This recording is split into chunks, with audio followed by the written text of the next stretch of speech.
Many thanks. I now call on Alex Shiley. 6 minutes, please. Presiding Officer. I also welcome the report by the Local Government and Regeneration Committee, and I welcome the debate that has taken place today.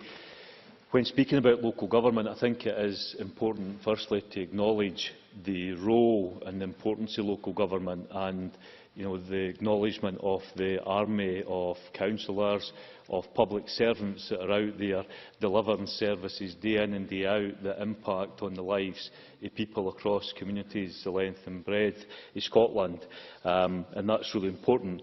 I was struck when Anne McTaggart talked about this being the 8th report of the Local Government Committee, and it made me think, well, what impact and what difference did the other 7 reports actually make? And I'm sure that Kevin Stewart will tell me more about that.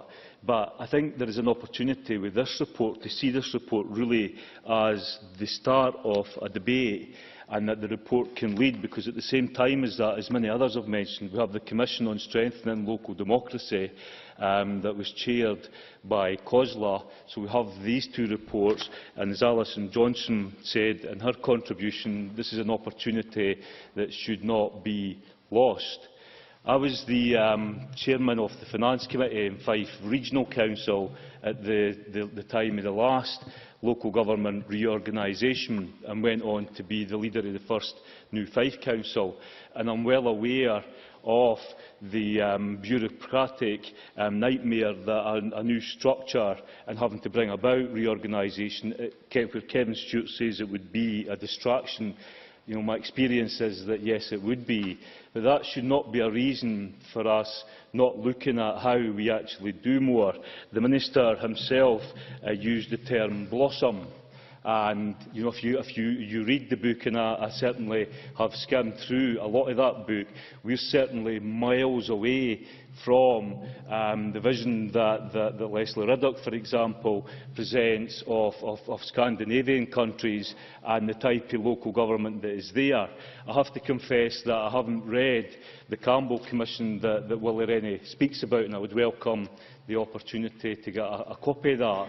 But his example of Autonomy, it's not quite as simple as Kevin Stewart would have us believe, that simply the council, in the case of Fife Council, could simply recreate the borough of Autonomy. But we need to engage, and we need to. Sorry, Kevin, I've not got time, but we need to engage between the Commission report coming out that was chaired by COSLA with this report. And one of the big things that have come out of this report was the recommendation to look at how local government is financed.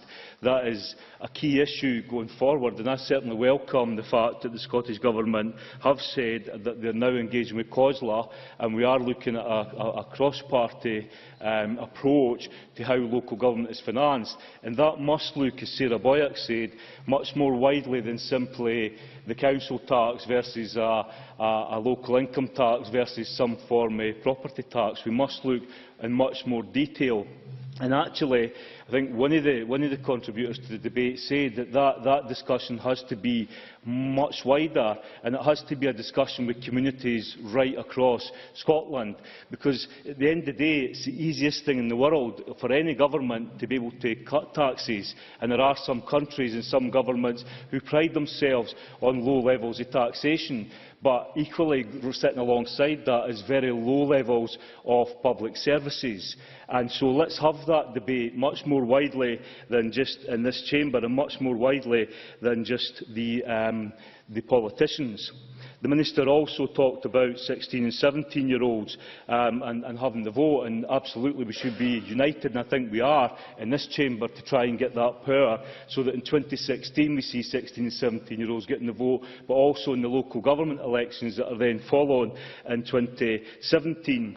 Just as an aside, in terms of my own constituency, I mentioned this yesterday, there were 3 community councils that elections were actually triggered just the last last few weeks, the turnout was around 22–23%, but that was for a community council. And one of the key things that came through in a lot of the evidence that the committee took was that in countries where you have stronger local government and you have stronger powers, and people believe that there is a real strength to the local government, then voting turnout is actually higher.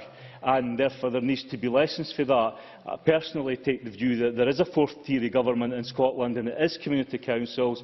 There is mixed views on that, but actually if we look at empowering that fourth tier more, and it's certainly something that should be debated as part of this wider discussion.